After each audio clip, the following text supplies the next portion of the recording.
And when we do this wheel of life exercise, oftentimes, for these officers who are already nearing retirement, it's a realization or it's an awakening at that point that, oh wow, actually a lot of my life has been about my career, about my work, and my other spokes of the bicycle wheel may have been a little bit neglected. Welcome to Coffee and Big Questions, brought to you by the Home Team Behavioural Sciences Centre. This is a lighthearted podcast series that breaks down big questions that are on our minds as we venture into the evolving world. Join us as we explore and gain insights from professionals on emerging topics. Hi everyone, welcome to another episode of Coffee and Big Questions. My name is Nicole and this is Stanley. We're both psychologists with the HTBSC team, and today we have our special guest, Eunice, SAD of the Operations and Leadership Psychology branch, and she's here today for us to have a quick conversation, about this big topic of work-life balance. So maybe I'll just give a bit of time for you to introduce yourself. Okay, hi everyone. My name is Eunice with the Operations and Leadership Psychology branch at the Home Team Behavioural Sciences Centre. Part of the work we do looks at developing leaders, assessing developing talent, as well as organizational issues. Which is very much in line with today's topic. Thanks for the quick intro. So I think just to paint the context of what we are talking about today, with the current move towards hybrid or more flexible working, we see that work and personal life are becoming even more blended, and I think it's always been never clear cut, but I think ever more so we find that struggle to identifying how can we find a good sense of balance. And I think this is ever more pertinent to us. It's being pushed to the forefront given that it has great implications on mental health as well as our work satisfaction. So as mentioned, I think today will just be a very casual conversation, open conversation about this topic of work-life balance. So I think we can kick off with the big question of what does work-life balance mean to you? So open for you guys. Yep. That's a big question. So I'm actually, if I can just jump straight into it, I'm actually reminded of this model that we sometimes use in the training that we do for our home team leaders and officers, to understand how to also review and build a bit of balance into their own lives.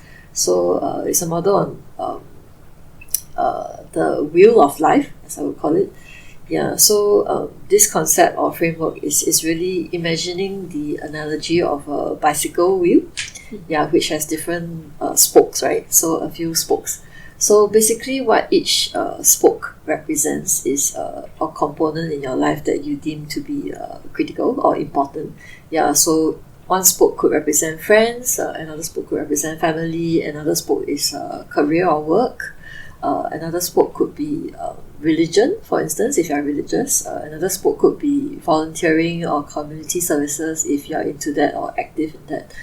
So these different spokes make up key components of your life. And when we ask officers or even for ourselves as an individual exercise, we think of this bicycle wheel. You want to rate your level of satisfaction on each spoke. So how would you rate family, friends, church, religion, career?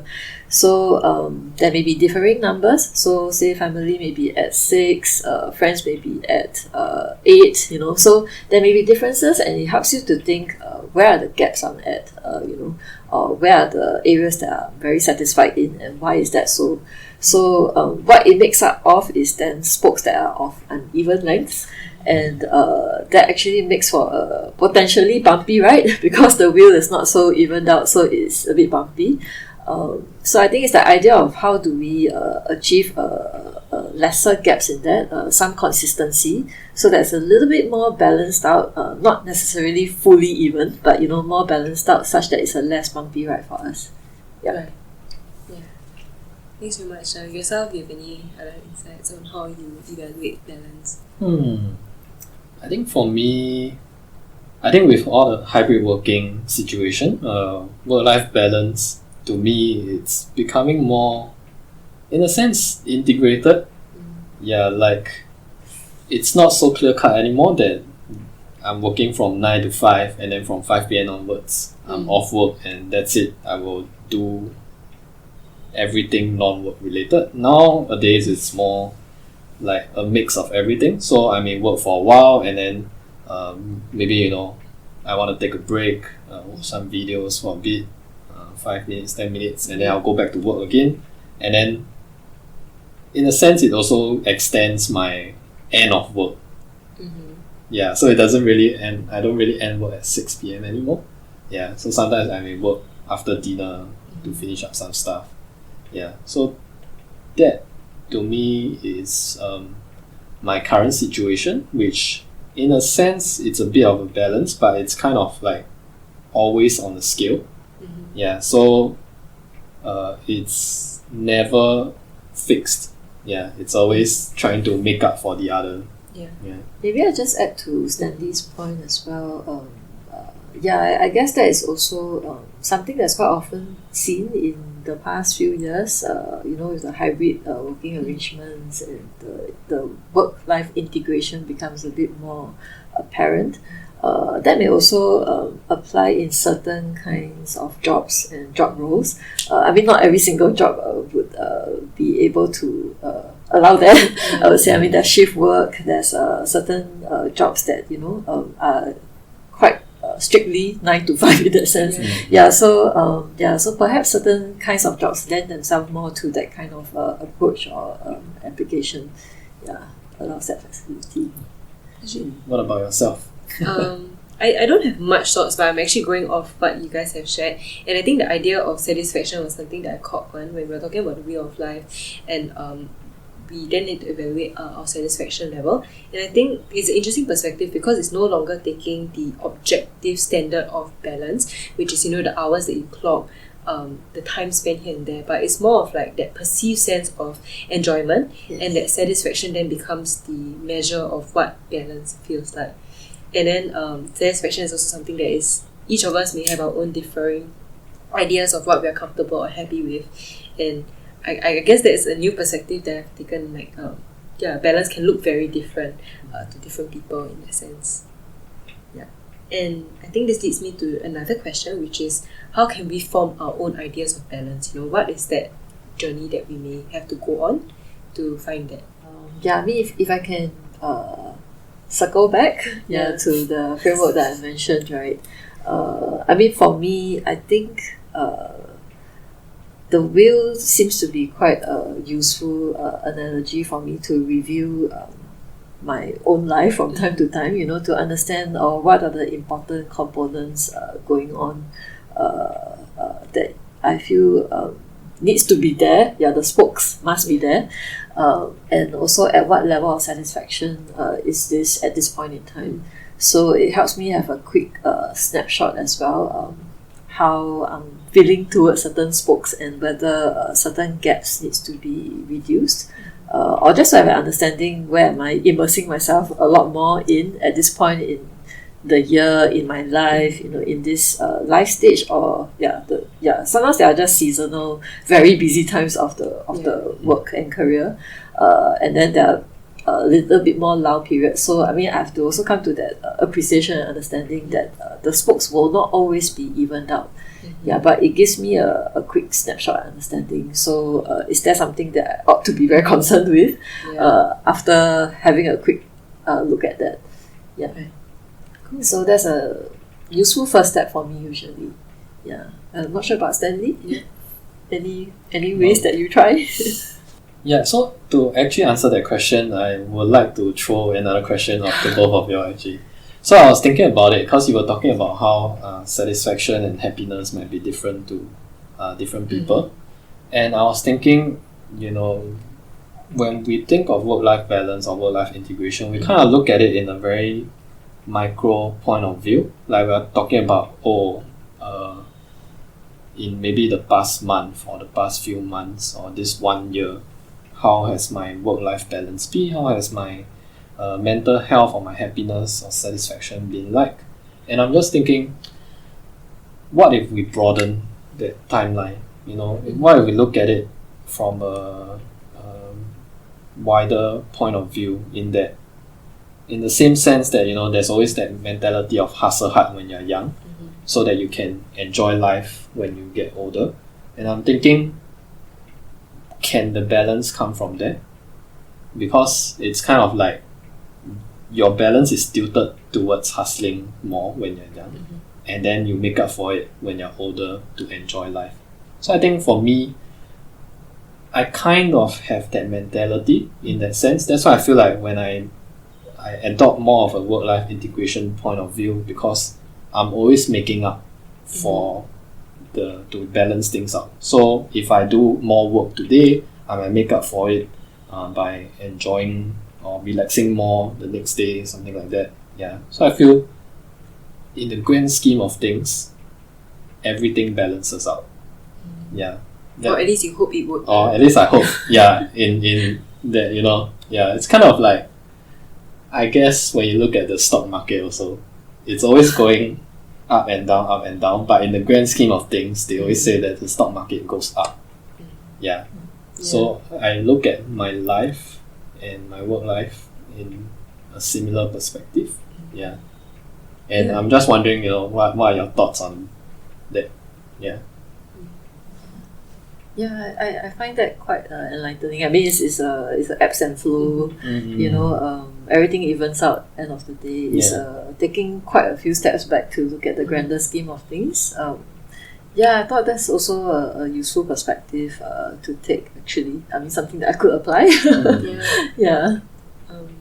I do agree, but I do think that maybe sometimes we have to pay as much attention to the present time, and also taking a step back to take a look at everything else, because I'm also aware that if your balance is totally like thrown off at let's say this period of time, it could then have spillover implications on, let's say, your mental health or your work satisfaction, and that could have long lasting impacts as well. So I think we can think of things such as burnout. If my balance is really like, now I'm hustling every single day, but I may eventually get to a stage where I get so burnt out, I cannot even move on, and then in the grand scheme of things, it may not even work out as well.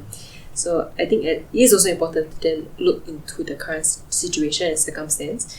And I really like the idea of the wheel, and I guess also integrating maybe ideas of both. There are times where your wheel can be imbalanced. Let's say younger, maybe I can afford more time on career because I don't have my own family, something like that, and there may be a imbalance for some time. But I think it's important to watch that and not let it get too much, and when that implicates your work satisfaction, your mental health, when you find yourself like losing touch of what your goals are, what you're actually striving for, then it may be an opportune time to take a look at what is important to me at this point of time. And sometimes it could really come down to maybe my workload is just too much and I'm unable to sustain it, and that is not healthy for me now, and that's something that has to change. So I guess that is where I may think of it. True. Yeah, I guess it's about constantly and regularly evaluating your situation, and then to look at whether you still want to do this. Like maybe you start out hustling with the intention to, you get to enjoy in the future, but maybe 1 or 2 years down the road you feel so burnt out, and then do you still want to hustle on? You gotta ask yourself those questions. That also, I mean, ties in a little bit with the whole global wave. If we've tuned in recently, of the Great Resignation that's happening globally. So this has been coming up in the news, in organizational literature, understanding the motivations behind waves of resignations across the world, especially in the pandemic years. So I think they've also found that people are leaving their jobs because many people are also reevaluating where they are at in their careers, in their jobs, and whether this is something meaningful that they still want to pursue, or so they are taking a step back as well to look for something else to do, or to just take a break. So I think it also applies a little bit to what was being said as well. So I think maybe it leads me to another question, for any of our audiences, that if they themselves are facing this imbalance that feels too overwhelming, what might be some of the immediate steps or current things that they can do to kind of address that imbalance? I think for one is it's actually always helpful to have a trusted buddy or someone at the workplace, or or even a close friend, someone who is aware of circumstance, who can actually point that out to you. Yeah, I mean that I always find that it's an important first step, because sometimes we ourselves may be quite immersed in it, or already entrenched in the load in the work, and we may not be so fully aware. So it's helpful to have that other voice to sometimes remind ourselves, what's going on? Are you okay? To check in. Yeah, and often that brings in some form of awareness. To do a review, like, am I is this a concerning thing? Yeah, so that brings in some awareness, because sometimes I think oftentimes it's you get too entrenched in it to even realize. Yeah. So and when we do realize, then I think it's important to take that first step back, and to actually start to think through what are our options. I don't mean options to leave the job immediately, but what are the options to try and lay it out before you first, or have that conversation with a trusted peer, or even a supervisor, or a friend, or even a family member, someone who you can have a conversation with, to understand what are the options available to you. Whether is it to find a way to scale down? Is that possible even? Is leaving an option? Or taking a break, is that an option? To time out for a while, is that something feasible? So I think these are something that pushes us into a realistic, practical way of dealing with it. Alright, thanks for sharing with us. So I think you were talking a bit about what we can do when the balance feels a bit off, and I think we've spoken quite a bit about that work aspect, but I guess there's also the other aspect to it, work-life balance. There's always the life aspect also. So I guess my question might be, what are some things that we want to be mindful of as we try to achieve this equilibrium from the life perspective? I think one thing that comes to mind is I'm also reminded by some of the training that we do for our officers and our leaders, and some of these leaders sometimes they are quite senior leaders, and some of them may be also nearing retirement age.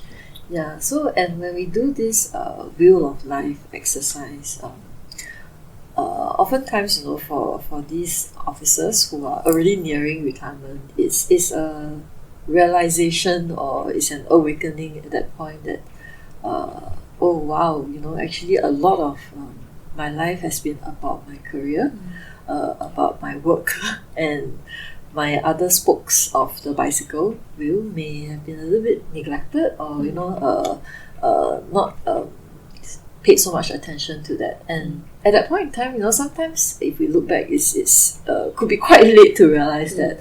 And I think just drawing from that perspective is not something that you want to happen. So it's always helpful to start early, to think about what might these important spokes of our life would be, how you define it for yourself, and always constantly, regularly review that. Another thing that comes to mind is also the idea of always being in the here and now and being present. I think this comes to mind as we have a lot of devices with us, iPad, handphone, mobile phone, everything. So it's something that we often see, at a dining table, right? Or even lunch with peers and friends, and we are all on our devices, even though we might be dining at the same table, and that stark image comes to mind, that we are not always very here and present, and living in that moment for the people who need it. Maybe our family members, our children, our spouses, and it's a constant reminder that always has to come, and has to intentionally be mindful of it. So I think this is also part of building it at balance, because while you want to achieve balance, you also got to be there to enjoy it, and to be present for whatever is going on, rather than tuning in and having your attention diverted to something else. So, when you talk about the whole phone at the dining table, it reminded me of this talk that I saw online. This guy was talking about how when presenting, or like when you're talking to somebody, just having the phone in your hand, even if you're not looking at it, it kind of sends the signal that this conversation you're having with that person is not that important.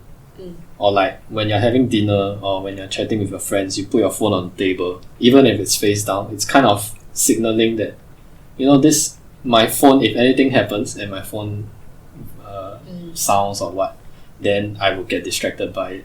Yeah, and I think that is really quite the reality of how things are in the current time and day. Yeah.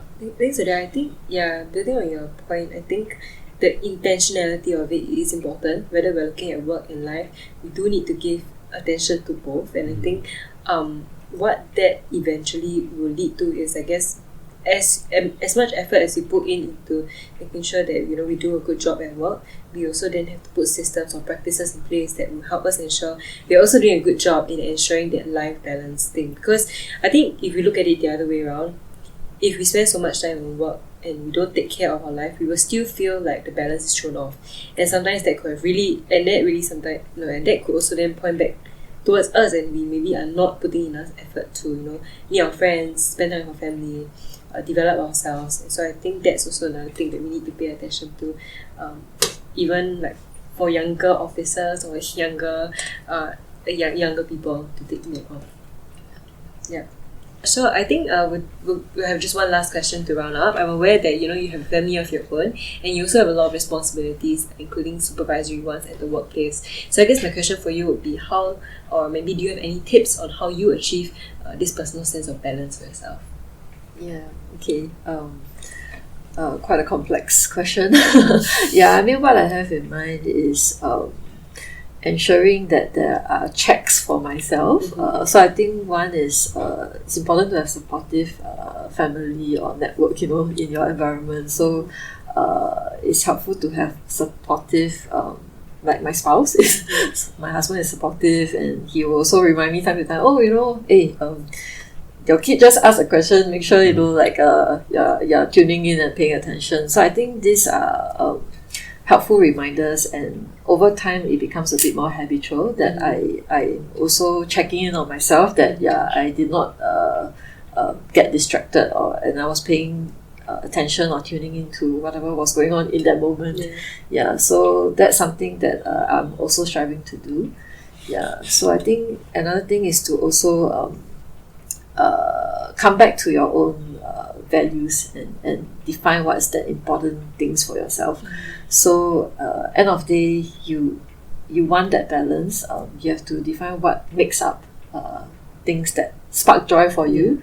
Okay, so activities that I enjoy doing. So it could be individual activities, or it could be activities that collectively I can do with my family. So I think it's important to cater time for this, make sure it happens, and these are things that continue to build in that to keep your life bar going on strong. So then if things going on in your life, I mean, not necessarily work, but it can be draining, so then that drains your life bar, right? So you've got to make sure you maintain the certain things that are sparking joy in your life, and you keep up that life bar. So I guess it's that certain motto that I remember: keep what you can't lose and lose what you can't keep. So you got to define what are those things that you must keep in your life that you can't lose. Thanks much. I think that was quite insightful, because you keep it broad, right? What sparks joy, and sometimes work can spark joy in people. They enjoy, they find a sense of fulfillment and accomplishment, and that could also build up that sense of satisfaction and help to achieve this idea, or this subjective idea of balance. So thanks for sharing that. Do you have any other questions? Or? Nope. Yeah, I think that's it. So thank you very much for joining us on this episode again, and we hope that you have found this insightful sharing, and stay tuned for the next episode. Thank you. Thank you. Oh, spark joy. This podcast sparks joy. We hope that you have enjoyed this episode of Coffee and Big Questions. Stay tuned for the next one. Take care.